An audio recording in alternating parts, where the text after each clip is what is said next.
મારા બોયફ્રેન્ડે મને એવા ઘરનું ભાડું ચૂકવવા માટે છેતર્યો જે ખરેખર મફત હતું. આખા એક વર્ષ સુધી મેં દર મહિને $1,000 એક એવા બેંક એકાઉન્ટમાં મોકલ્યા જેણે મને કહ્યું હતું કે તે ઘરમાલિકનું છે. હું એક ગ્રેજ્યુએટ સ્ટુડન્ટ છું અને મારું બજેટ ખૂબ જ મર્યાદિત હતું. હું ખૂબ સંઘર્ષ કર્યો. હું મારી કારના નવા ટાયર કે કામ માટે એક યોગ્ય બ્લેઝર પણ ખરીદી શકતી નહોતી, જ્યારે તે પોતાના વધારાના પૈસાથી હીરો બનતો અને બચાવ કરનાર પ્રેતેન કરતો હતો.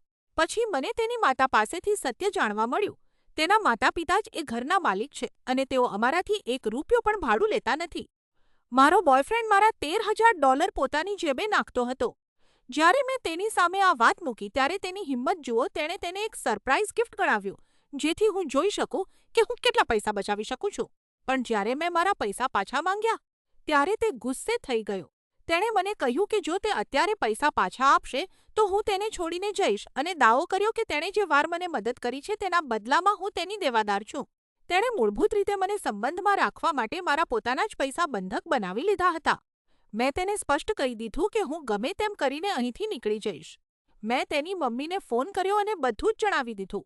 તે ખૂબ જ ચોંકી ગયા અને દુઃખી થયા. મારા ગયા પછી તેની માતાએ બધું ઠીક કરવા માટે મને $15,000નો ચેક મોકલ્યો. હું મારા પૈસા લઈને અને જીવનના ઘણા બોજથી મુક્ત થઈને ત્યાંથી નીકળી ગઈ.